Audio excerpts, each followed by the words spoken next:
Now, one of the things with that study from Germany, because I've spoken with one of the researchers in that, is basically the goal is to investigate to see if potentially there could be some genetic underpinning or some genetic influence with this that we don't know about. So a lot of it, I'm sure, social, as I just alluded, with the social cues for sure, but Yeah. perhaps there is that, and especially given a lot of people have done things like a 23andMe or, Ancestry.com or what have you, and many folks will see that I'm percentage of Welsh, I'm percentage of Nigerian, I'm percentage of Italian or, Irish or whatever it is, and most people will see that they actually are made up of a number of different ethnic lines. There are a few people who are pure, and I put that in quotation marks, that are homogenous in whatever their makeup is. And so then that begs the question, as one of the researchers were saying, is like, could there be something, some kind of genetic influence, something that's recessive, something that may have some kind of an influence with respect to race? And that's only amplified by the fact that we have the social structures and systems here that creates race, because we know that race is effectively almost a nullity. I mean, it doesn't really exist in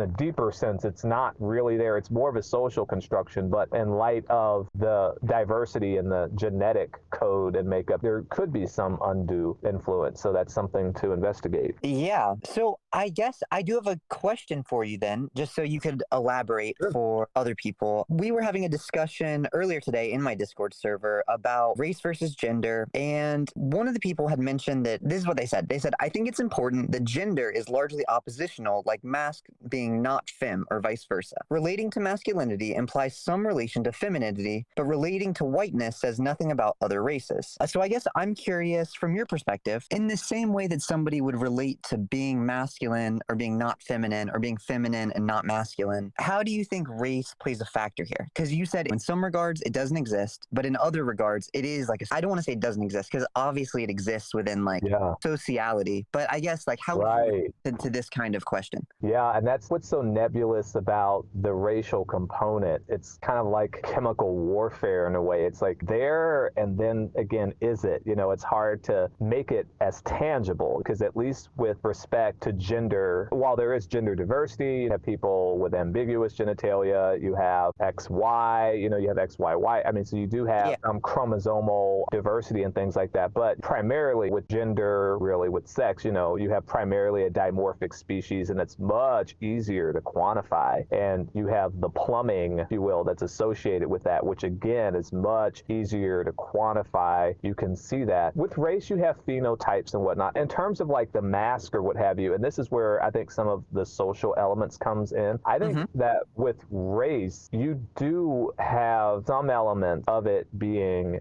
gendered. And like, for instance, if we're looking at the polarity of whiteness and blackness. I'm glad you're bringing this up. I'm really Yeah.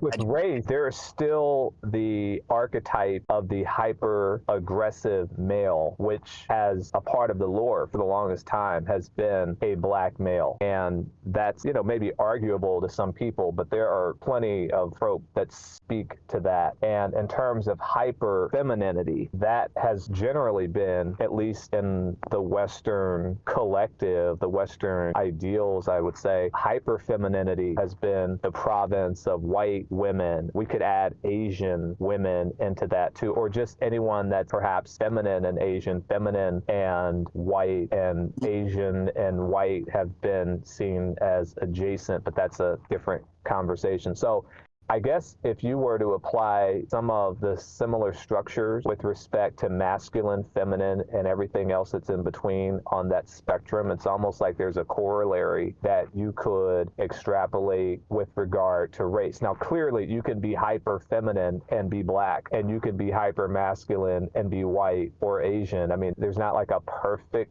bell curve or anything. Like, you can see that amongst the varying races and the whole spectrum of everything else that's in between. But I'm just talking about what's in the lore.